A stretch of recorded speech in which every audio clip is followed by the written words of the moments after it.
This is a WKYT podcast. Hello, 2019. You just jumped right in there. I know. Well, you always do it, so I'm trying to step up my game a little bit. Good for you. Yeah. So, a new year. Does How it count that is this 2 years in the podcast? I don't think it's literally episode, 6? I don't think that counts as 2 years. But you're right. I mean, we have spanned a year. But Woo! No, I don't think this that is counts. More successful than I ever imagined. All right. Yes, we already both haven't quit. I'm so excited for us. So what's been going on, Andrea?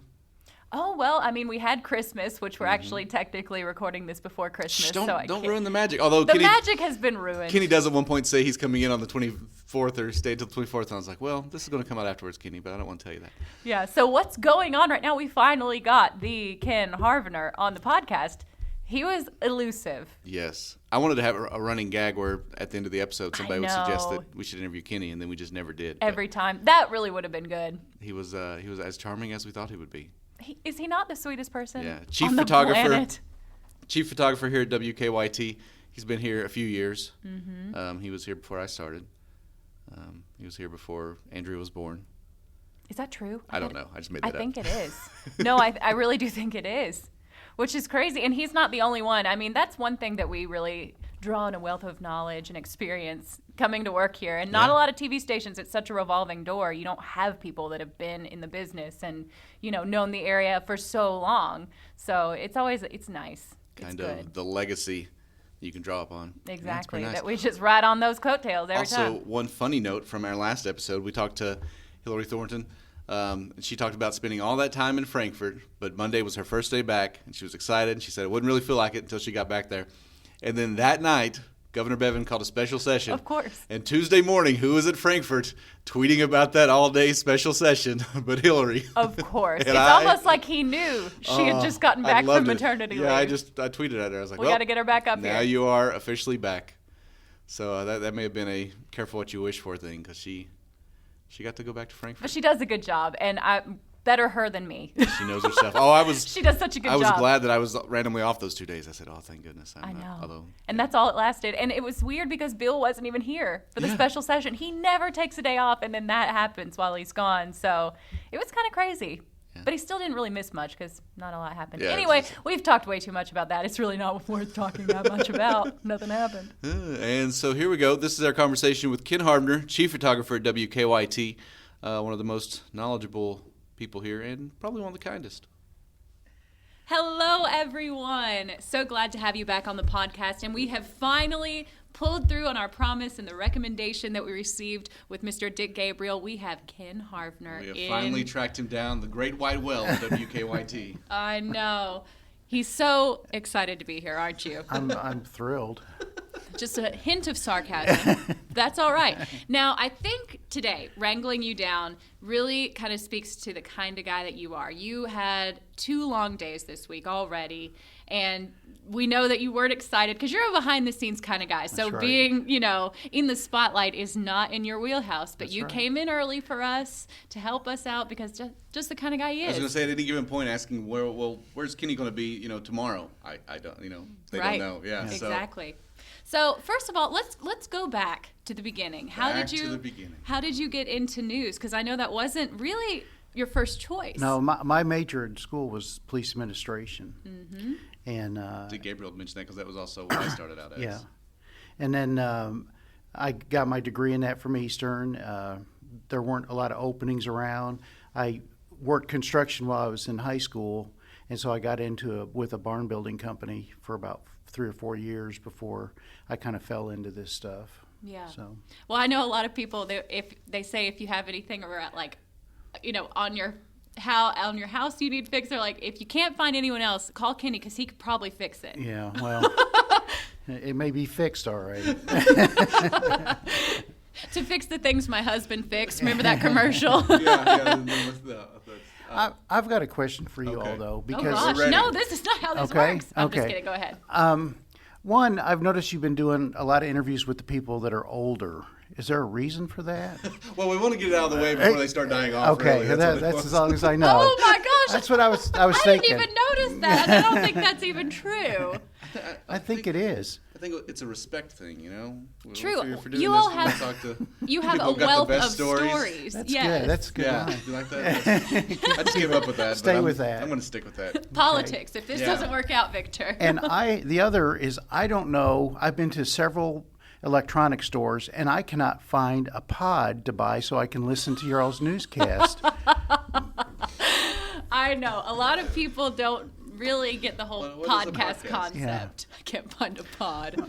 See, okay, there's another thing that you don't know about Kenny. He is the king of dad jokes. That is one thing. Whenever I have a horrible joke that I rattle off in the newsroom, if Kenny's around, I know I can get at least one laugh. Like, Kenny's my audience. It's like everybody else is kind of spreading it around, and sometimes I get weird looks, but I can just zing it right down the middle if I can get a giggle from Kenny. Him and Okay. Marvin Bartlett, too. So we know what you wanted to do and what you started out doing, but did we ever figure out how you got into You news? said Well, you kind of fell into it, but how do you I, make that transition from working on barns and stuff to... I was working construction when interest rates got to 20%, which meant construction just about stopped. And we specialized in barn building, but that meant everybody that could swing a hammer was bidding on the few jobs that were left. So we were kind of on for 2 weeks and then off for a month and like that. And it was a great company to work with. It was a lot of fun to be with that crew. But my wife was playing softball. One of her friends' boyfriend was producing a high school sports show that was just about to get off the ground, and it started at Channel 18. But it was owned by So did Kevin. we. Kevin Donnelly, the football coach at Georgetown, owned the show, and so I was helping kind of produce that and coordinate how we covered things for the one season we were there. Then Ralph Gabbard convinced Kevin to move the show to 27, so we all came. I ended up being a producer of a sports show, that's not real hard because I won't tell Dick this, but if you have enough sports cliches, you can write out the. Now, one thing that does make it hard is having to work with Dave Baker, though. Well, yeah, Dave was.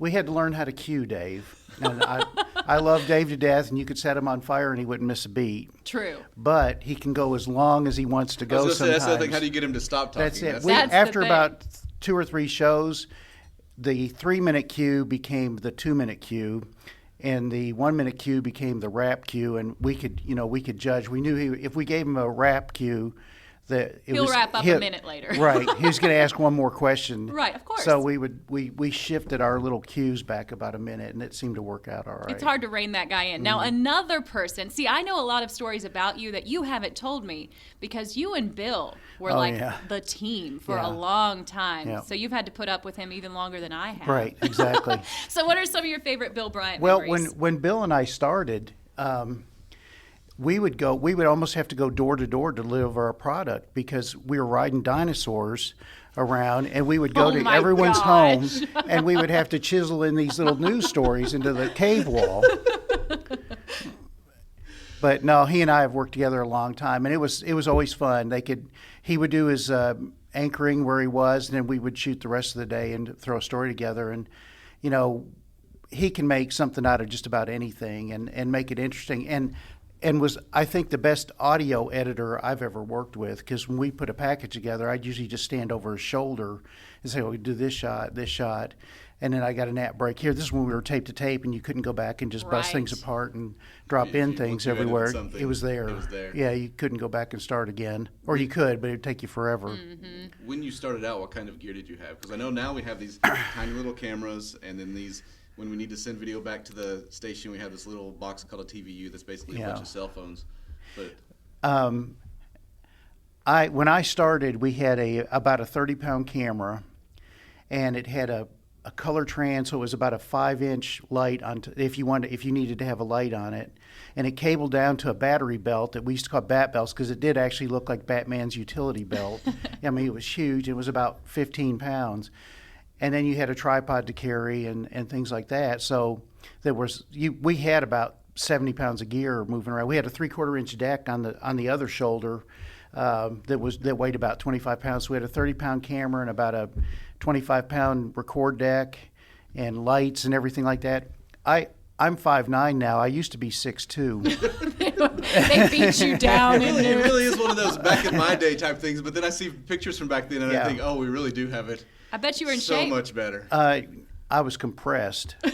I love it. So then how do you make the transition from that to just being from sports to just news and then eventually being chief photographer? Bad luck. Just Bad luck. No. outlasting people? Yeah. No, when we moved the show here, the thing that held us back is we didn't have a real good salesperson, and I'm one of those people that learned a lesson that having a good sales staff is key to any kind of broadcast type situation. We have one here, and but the show went under, and they lost it was in December, and I sometimes would jump in and help shoot interviews for news if they were shorthanded, and they lost 3 photographers in 2 weeks to take other jobs, and I fell right into a position, and then I kept telling them if we ever do have a sports shooter, I'd like to be considered for it, because at that time we didn't. After shooting news for about a year, I like news so much better because you weren't doing a football story 5 days a week or a basketball or good variety. And when I was doing that show, I got so tired of those that I was trying to do a lot of different sports, from gymnasts to swimmers to whatever, just to keep my own sanity. So. Right. Oh, I can imagine. Now, one thing I'm sure that helped translate to news was your police background, the studying that you did at EKU. And I've noticed when you and I are on stories together, you have a certain camaraderie that not everybody has with the officers that we work so closely with. Yeah, a lot of it's just because I've been around forever. And you know they see you driving the same car, and you know they see you at a lot of scenes and stuff like that, and you just you chit chat when you get a chance, and they're all pretty good guys and girls and everything. We're very lucky to live where we are. Mm-hmm. I agree.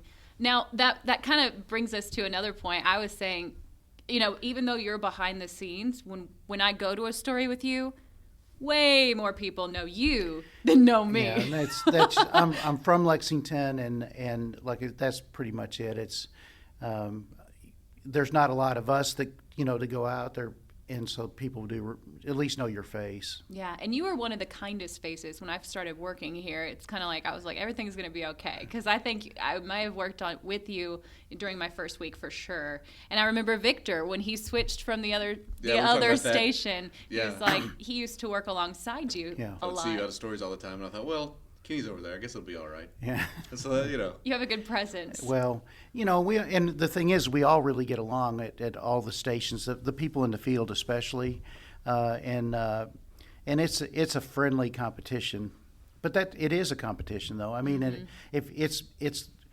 I loved playing sports growing up, and this is the closest job that I've ever worked that felt like a game or sports. You're trying to beat someone, but right. at the end of the game, you can shake hands and say, oh, good job. There have been times when I've been like, well, that was a good get. I wish I'd got that. And also times where I'd got stuff and been like, ha. Got it. Yeah. So. But you have to be competitive. You have to. Yeah. It gives you an edge, no doubt about it. So let's talk a little bit about how things have changed from when you started to now. What are some of the biggest? From the caveman drawings. One, I guess, newscast at dawn, whenever the sun would hit on the stone just right. Yeah. Right. And now, since then, we've added a few more. Yeah, it's we've kind of transitioned to fewer videographers and more.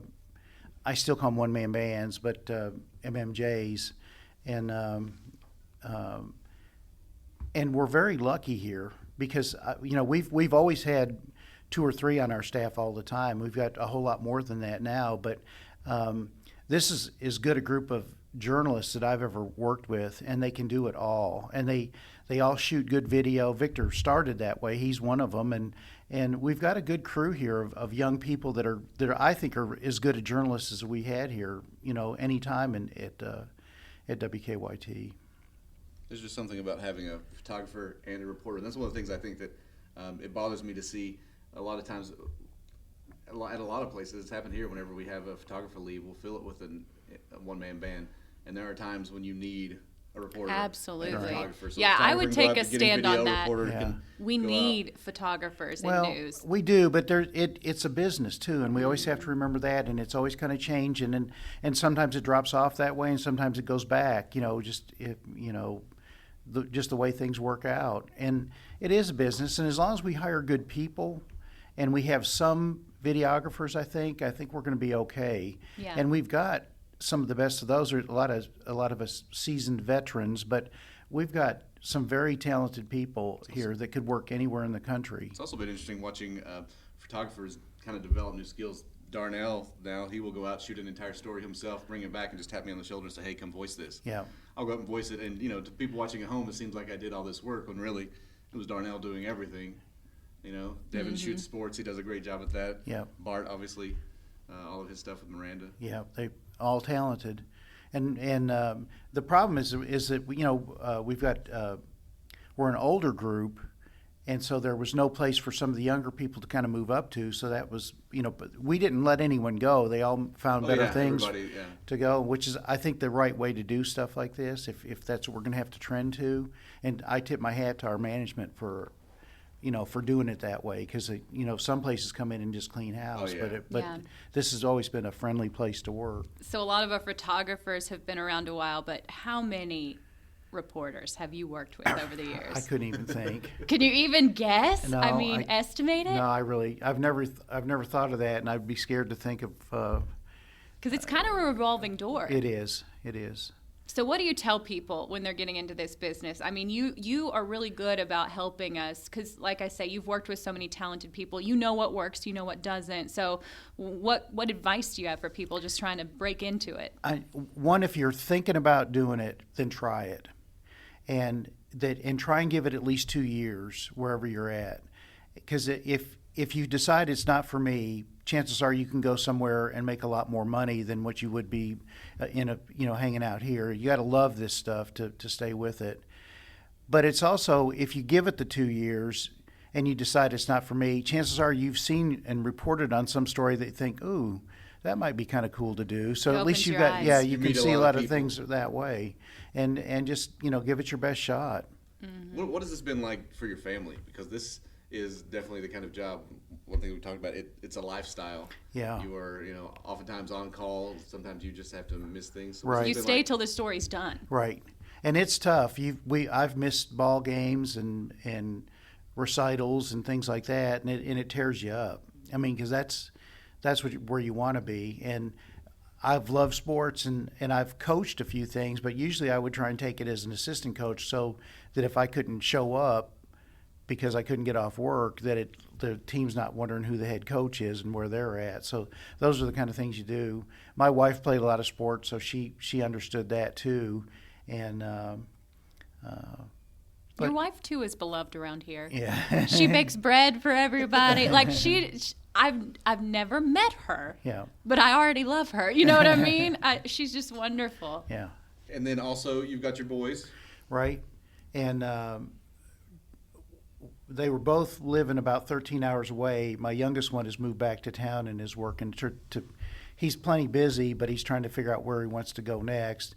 My oldest son, that was Jamie, and my oldest son, Charlie, is in Dallas, and he's a coach of a middle school team. He's a personal trainer and does the personal, basketball skill type training and stuff like that, so he's busy. So he spread his wings, but your roots run deep. You said you're from here. Yeah. Did you ever think about leaving? I never thought I would stay here. I always thought I would be moving out west. I mean, I could picture myself in Denver. You being a cowboy. I can too. I could do that. I could at least get on a horse. I don't know if I could actually do anything else, but now, them growing up, seeing you do what you do, did they ever have any inclination toward the business? No, but they both are really good. I mean, I don't know where they get it. They were both good students and good athletes. Or my youngest one's a dancer, and he is just you tear up watching him, and they both are just good kids, and that's the best part. I just hated it when they were both 13 hours away. We'll get to see Charlie for a few days here. I'm actually picking him up at the airport tonight. Oh, that's so exciting! And he'll be in for until the 24th, and then he has to fly back to Dallas. But it's and he got a sweetheart of a girlfriend, and just we're just real happy for him. I just wish they were both closer. Well, Jamie is now, but he may be going to New York or going somewhere else. I think a lot of parents out there can relate to that. Yeah, I'm about 45 minutes away. My mom still wishes I was closer. I'm 5 minutes from my mom. I think she wishes I stayed there. Victor, you're going to be in trouble in a few years because you're a Facebook friend of mine, and I see these posts you do with your daughter. And you better hope Facebook is shut down by yeah. I think she may be charmed by it, by all of my posts making fun of her. Yeah. She'll have a good personality. Yeah. I have a feeling as your daughter, she'll be able to take it. Yeah. She'll have to. She won't have a choice. I sure hope so. Yeah. We'll see. All right. Well, Kenny, you have any big projects coming up? Any cool work stuff you want to talk about? No. That's the thing. You don't have to prepare. That's what makes it exciting, right? It's something different every day. So you were kind of the I would call you like the patchwork man. Like anytime there's something that needs done, you are the one that they send. Yeah. I recover fumbles. Or I make sure that I'm an offensive lineman. What's your favorite part of the job? None of the glory. I like being out in the scene. I mean, I like, getting the shots and moving around and doing that and doing the stuff live out there at a real breaking story. I still get the adrenaline pumping when it's going like that. I spent 2 nights in Frankfurt, or two days in Frankfurt, 2 long days in Frankfurt covering this special session, and to me. So you saw the whole thing because it was only 2 days, right? But it was like it's the stuff we should be doing. It's not always the most exciting video. Yeah, it affects everyone in the state, and that's why I think some of those stories are way more important than sometimes. We've had a trend in news to kind of get away from that kind of stuff, and that's the stuff that's the most important to people. We can listen to consultants telling us this is what people like to see, but we also have to do some of what people need to see. My college professor, Farrell Wellman, referred to it as boring but important. You're right. And the kind of stuff that people may not know that they need to hear, but they need to hear it. Right. Yeah. So I would be remiss. You've been in the industry for a long time. Do you have any, I don't know, the superlative type stories? Like what's the craziest thing? Your favorite? Anything that stands out to you? Biggest events that you've covered?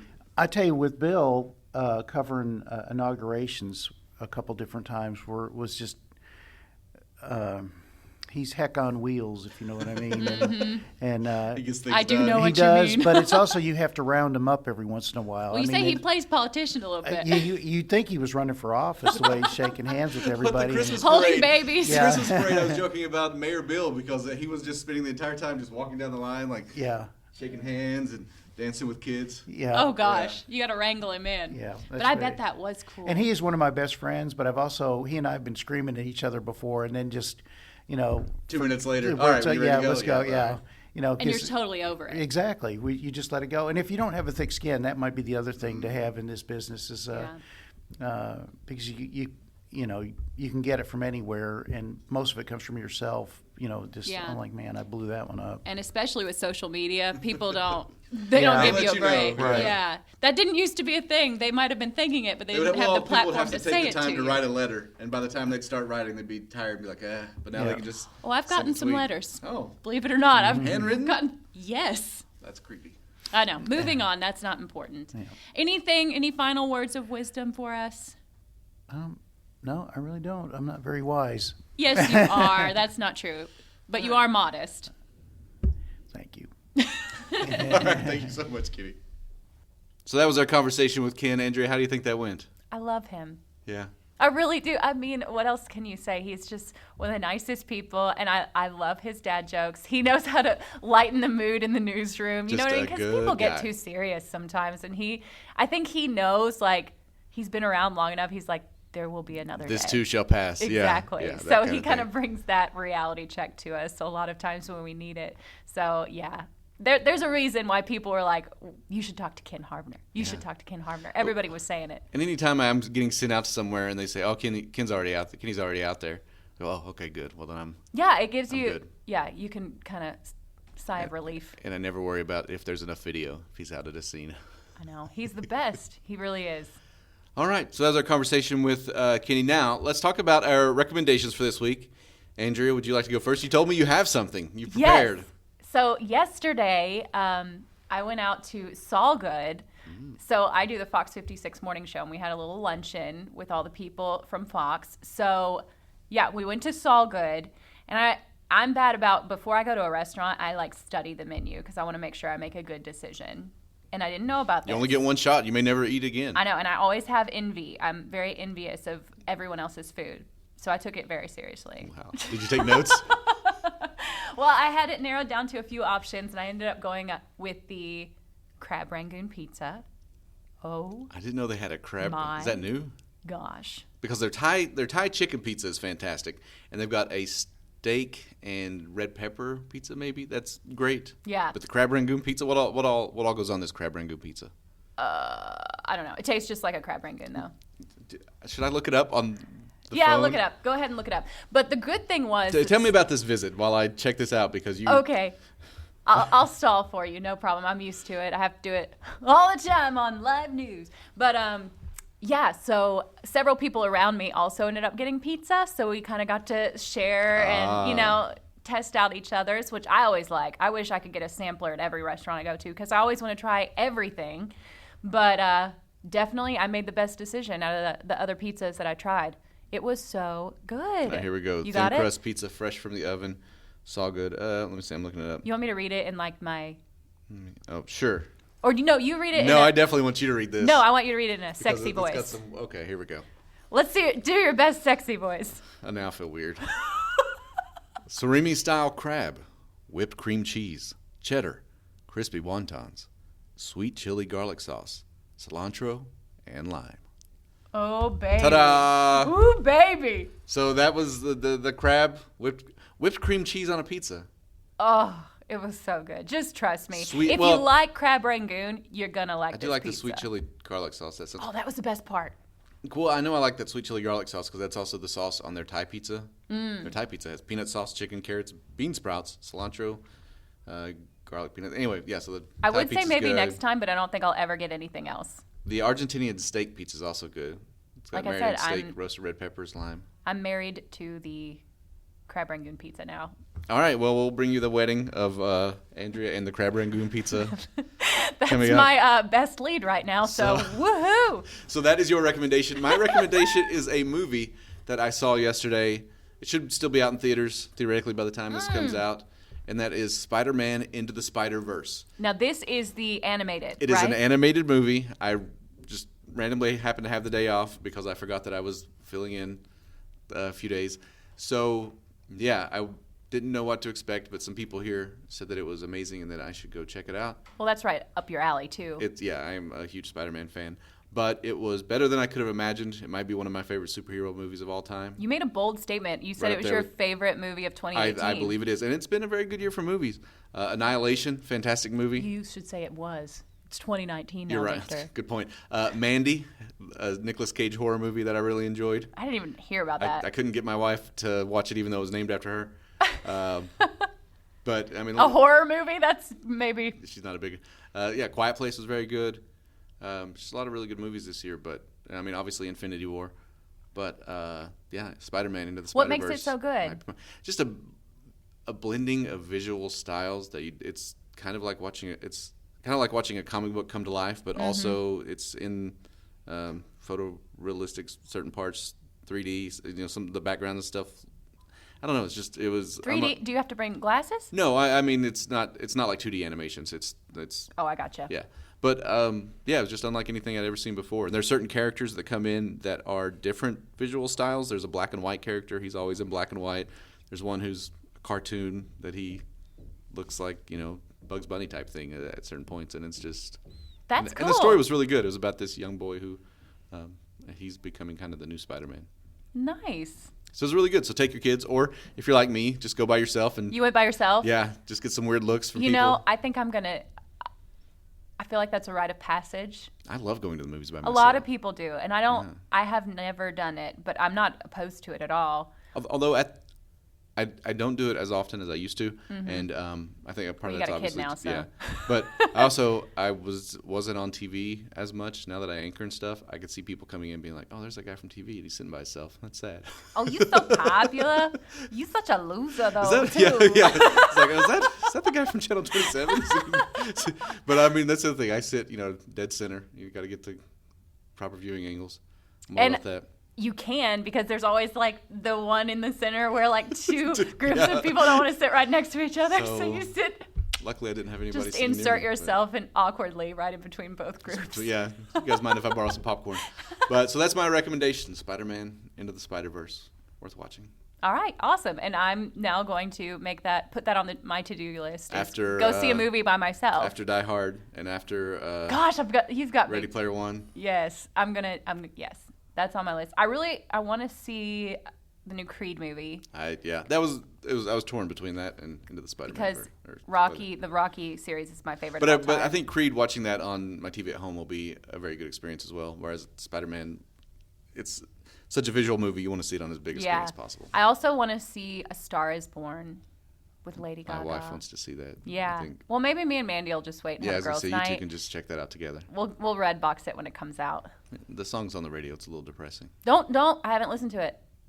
Do you know? I only listen to radio? podcasts. Oh, you only listen and what she's not telling you, she only listens to our podcasts. Just That's over it, and over and over. So to bring up our numbers. She's very excited that we're up to 6 episodes now because that gives her something new to listen to. All right, everybody. You can find us on social media. I am at the Victor Puente because a Mexican businessman is sitting on Victor Puente and won't give it to me. We need him on the podcast. Sir, why won't you give up? That would be such a coup. Andrea, where can they find you? At Andrea, WKYT, and Andrea Walker, WKYT on Facebook. Yeah, you can search us on Facebook. We're pretty easy to find. So, yeah, reach out to us. Let us know who you'd like to hear us talk to. And, if you're enjoying this at all. Happy 2019. Make it a good one. Bye, everybody. Bye.